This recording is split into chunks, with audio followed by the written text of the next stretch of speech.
De Malvinas, seguramente verán que hay muchas personas vestidas de azul, que monumentos importantes de la Argentina y del mundo hoy van a estar iluminados de azul.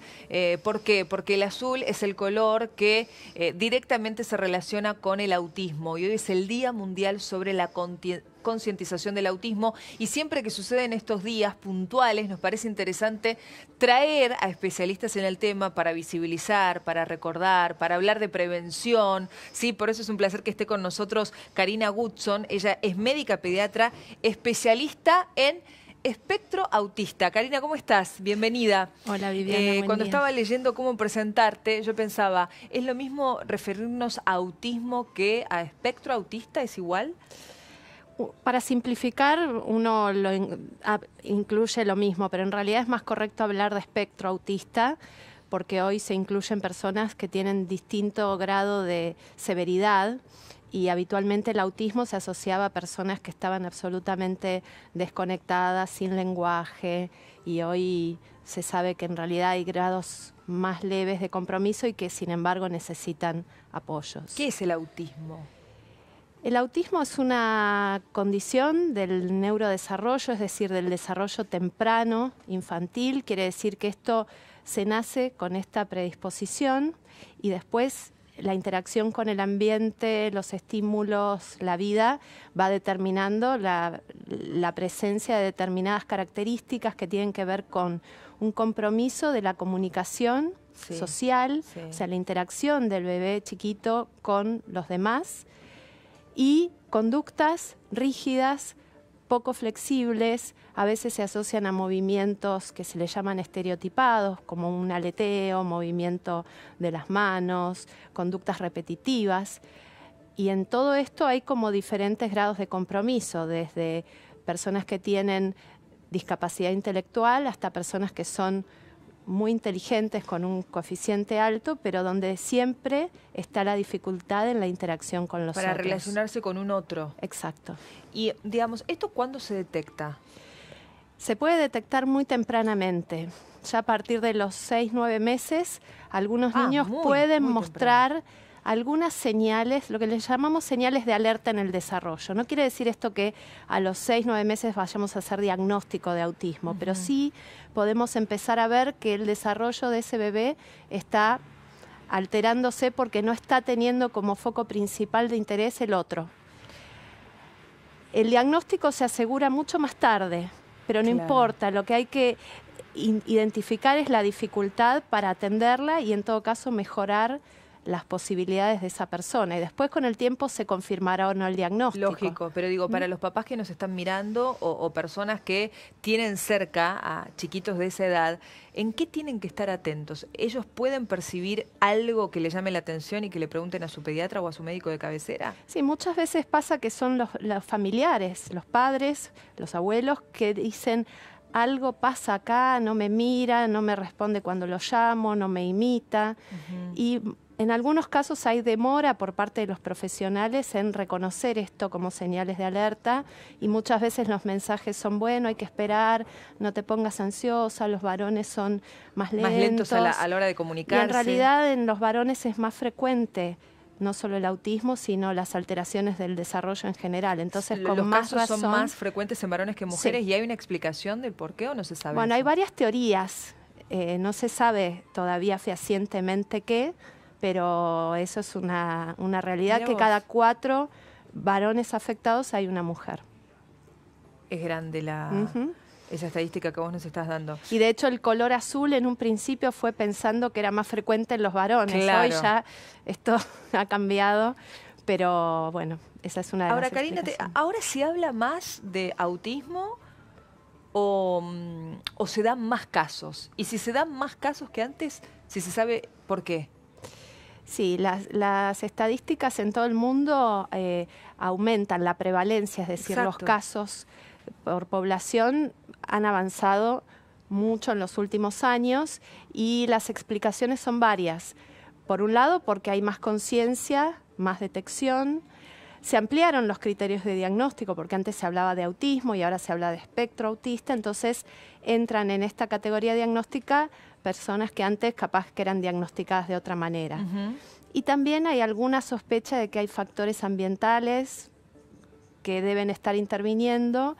Todavía se considera que es multifactorial el autismo, entonces no es que hay una causa específica que se reconozca. No, pienso, por ejemplo, siempre pasa, ¿no? Cuando los padres llevan a sus hijos y les dicen, no debe ser fácil recibir quizá el diagnóstico, debe ser un golpe y a veces suele ocurrir que quizá, viste, no tardan en surgir las culpas. Bueno, quizá vos tenés algo que hizo que nuestro hijo o yo, bueno, la verdad es que nadie se tiene que echar culpa porque es genético, digamos, nace con el bebé. Totalmente, ese es un problema. No es culpa de la familia, esto es una combinación entre una predisposición de cada persona y después la propia historia, los estímulos, los agentes que pueden estar interviniendo, externos. Ahora, esto que vos decís, factor ambiental. ¿Hay estudios, por ejemplo, de más casos de autismo en diferentes zonas? Sí, por ejemplo, las personas que viven en ciudades cerca de autopistas tienen más autismo que personas que viven lejos, por ejemplo. Eso sí se ha demostrado estadísticamente. Personas más cercas, claro, seguramente del ruido, de la contaminación visual, sonora, auditiva, todo, digamos, ¿no? Sí, hipótesis hay muchísimas. Hay algunas cosas que ya se han visto relacionadas, por ejemplo, mujeres que durante el embarazo toman medicaciones antidepresivas. Bueno, eso también ha mostrado un aumento. Pero esto es todo estadísticas, investigación, no hay nada muy fehaciente. ¿Y cómo son los pasos entonces cuando los papás reconocen que algo no está bien en ese bebé y después vos me decís que igualmente tienen que ir esperando tiempo hasta que ahí, en esa familia, hay un diagnóstico concreto? Vos me decís, hay un espectro, o sea que hay un abanico de formas de autismo. Sí, de formas de presentación, de características individuales. A lo que voy es que entonces hay tratamientos muy distintos y hay logros en esa recuperación, imagino, también muy diferentes. Digo, un autista puede tener una vida completamente normal, estudiar, trabajar.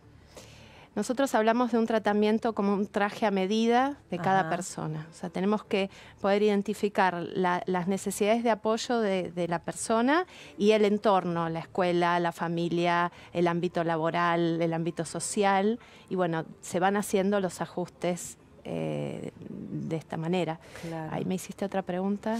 No, eso digo, de cuáles son los pasos a seguir cuando finalmente y vos me decías la vida, claro, digamos, el desempeño. No hay un techo. Sería un peligro decir, hay toda una discusión a nivel de la comunidad médica si vos podés dar un diagnóstico tan temprano y marcar a ese niño con un diagnóstico que lo va a acompañar toda la vida. No va a poder estudiar nunca, no va, digamos, lo primero es decir que en el desarrollo temprano los diagnósticos pueden cambiar, o sea, la evolución cambia. Lo que uno ve en un niño de 18 meses que no señala para pedir, que no mira los ojos, que no responde al nombre, que no se interesa por otros niños, que tiene una conducta repetitiva, intereses fijos, uno capaz que hace un diagnóstico presuntivo, indica una intervención, pero no podés asegurar ese diagnóstico para toda su vida. Claro. Y después hay que ser muy conscientes de que las posibilidades de desempeño de esa persona van a depender del entorno, de los apoyos que reciban. Las personas con autismo pueden estudiar, pueden trabajar, pueden tener una familia. Por supuesto que algunos van a necesitar más apoyos que otros. No todos van a tener el mismo desempeño, pero existen personas con autismo que tienen una vida autónoma. La mayoría necesita algún grado de apoyos durante toda la vida. Pero es muy importante esto que decís, que el diagnóstico puede ir variando y los padres pueden ir teniendo, digamos, buenos diagnósticos con buenos tratamientos también, ver resultados interesantes en ese chico, ¿no? Exacto, o sea, no tanto atarse al diagnóstico, sino entender el diagnóstico como una foto que te permite saber, bueno, a dónde tenemos que apuntar. Esto no es culpa de tal y de tal, sino tenemos que atender a esto. Y más allá de atender al chico, ¿qué pasa con los padres? ¿Ustedes funcionan también como una red de contención? Porque yo vi en redes que hay muchísimos padres unidos sobre autismo, ¿no? Es clave.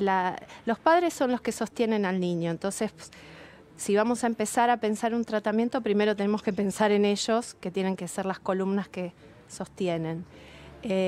Por otro lado, darles herramientas para que puedan vincularse con sus hijos, porque son quienes más los conocen, las personas de confianza de los hijos. Entonces, lo mejor que puede pasar es que ellos sean los motores de su estimulación, del aprendizaje. Y primero tratar de correrse. Yo trato de ponerme en el lugar de esos papás con el diagnóstico de esa frustración de que quizá no podés tener un diálogo tan fluido con tu hijo, por ejemplo, ¿no? Entonces, asimilarlo, entenderlo, correrte de ese lugar que te debe generar frustración. Sí, y no estar esperando eso, exacto, y poder conectarte de otras maneras. Y capaz que no estar esperando eso, que es lo más difícil, y sí acompañar desde lo otro. Y eso llega. De algún modo llega. En algún momento llega. De alguna manera llega. Hoy, por ser este día, ¿por qué el 2 de abril se impuso como el Día Mundial de Autismo? Esto es una definición de la Organización Mundial de la Salud. Y en este momento no me acuerdo por qué. No, pero digo, por algo deben haber determinado el día de hoy. Vos me decías que no hay números concretos de cuántos autistas tenemos en la Argentina, pero sí a nivel mundial. De eso sí hay cifras. Sí, en Argentina es difícil tener estadísticas porque también es difícil todavía tener uniformidad de criterios en el diagnóstico. No nos llegamos a poner de acuerdo dentro de la comunidad médica en Argentina. Eso por un lado. Y en el mundo hay estadísticas de Estados Unidos que hablan de un caso cada 59 personas. En Europa los últimos números estarían entre 1 cada 160 más o menos.